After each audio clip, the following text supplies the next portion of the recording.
সেথা রাধা তুমি যেথা আমি সেথা শূন্য জগৎ তুমি ছাড়া তুমি যেথা আমি সেথা শূন্য জগৎ তুমি ছাড়া হৃদ মাঝারে স্পন্দন তুমি হৃদ মাঝারে স্পন্দন তুমি দূরে নয় তুমি কাছে সদা তুমি প্রেম মোর তুমি প্রাণ মোর তুমি সাধনা রাধে আমার আরাধনা রাধা কৃষ্ণ কৃষ্ণ রাধা রাধা কৃষ্ণ কৃষ্ণ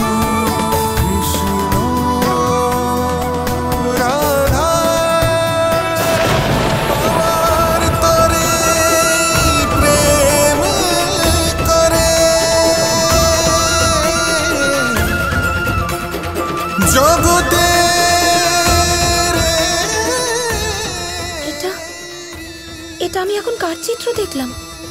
তুমি অনন্ত সত্যের চিত্র দেখেছ রাধা। তুমি অনন্ত প্রেমের সাগর রাধা কৃষ্ণের চিত্র দেখেছ রাধা। রাধা কৃষ্ণ প্রেম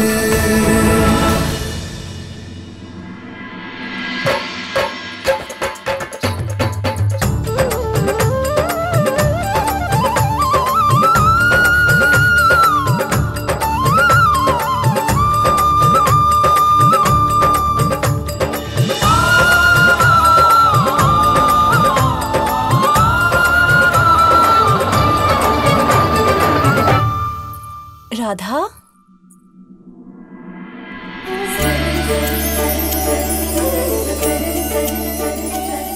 কি সুন্দর লাগছে তোমাকে।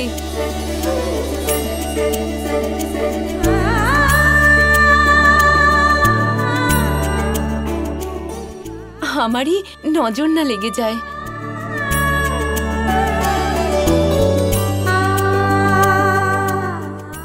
গোপা, সত্যি কি সুন্দর সাজাতে পারো তুমি।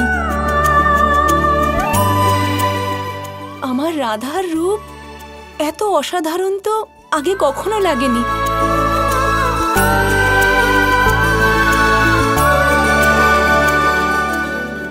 আমি তো বলেইছিলাম আমি ভীষণ ভালোবেসে সাজগোজ করাই।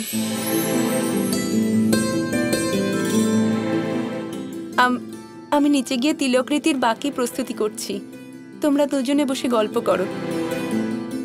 ঠিক আছে।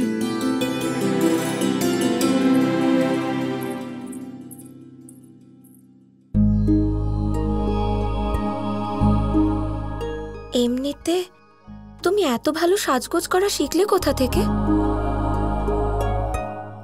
অভিজ্ঞতা থেকে। বিশেষ একজন আছে যার সাজগোজ আমি বহু বছর ধরে করে এসেছি। কে সে, যার সাজগোজ করে এসেছো? আপনার।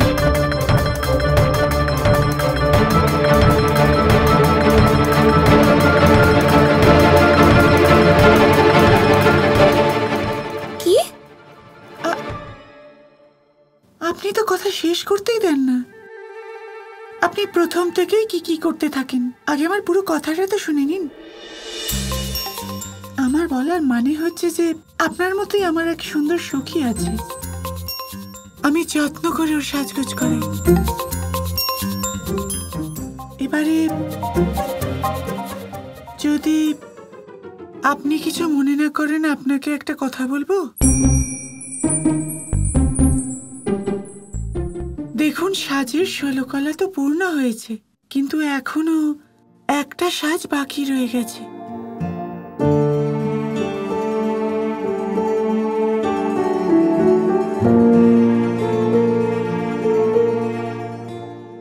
কোনটা?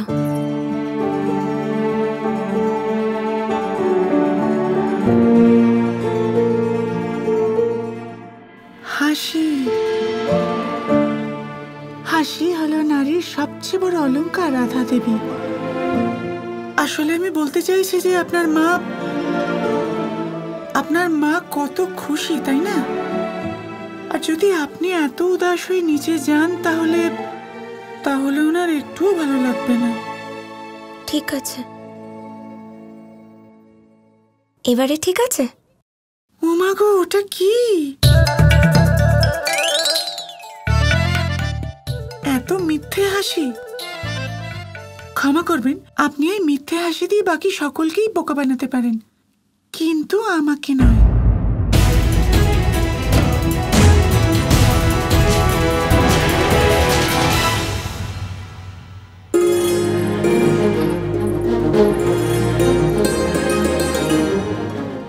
তোমার কি পছন্দ? ডাল, ভাত, রুটি, তরকারি নাকি মিষ্টি?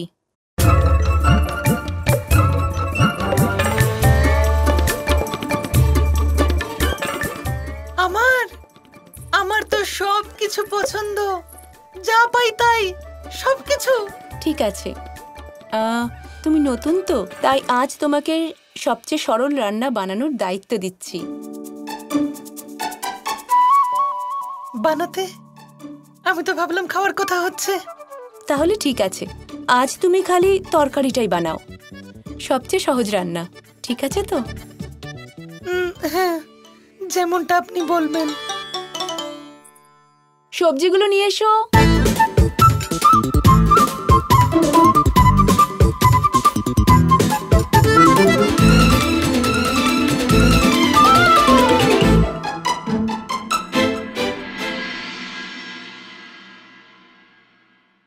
তুমি কি করে জানলে এই হাসিটা মিথ্যে?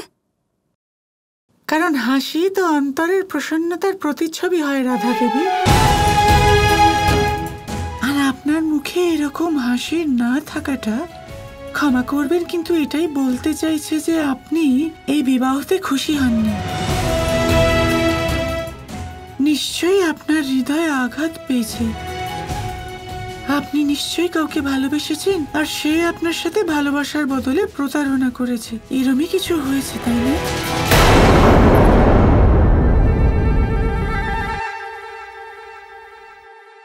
কিন্তু এসব তুমি কি করে জানলে?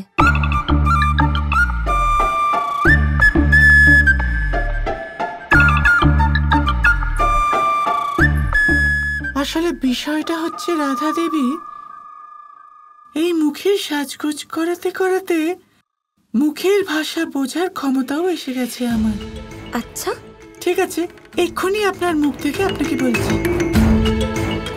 দেখুন রাধা দেবী, কখনো কখনো কেউ যখন আমাদের ব্যক্তিত্বের ত্রুটি দূর করার জন্য আমাদের সাহায্য করে, আমাদের জন্য রোজ নতুন নতুন উপহার আনে, আমাদের ইচ্ছে পূরণ করতে অত্যন্ত কঠিন কাজ করে, আমাদের সাথে নৃত্য করে, তখন আমাদের এরকম মনে হতেই পারে যে আমরা তাকে ভালোবাসি। আপনার সাথেও এরকম হয়েছে, তাই না?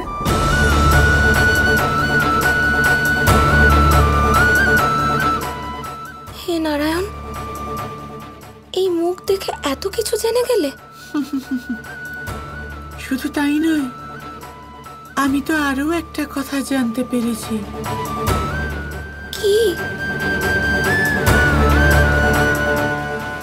এটাই যে আপনি এখনো তাকেই ভালোবাসেন।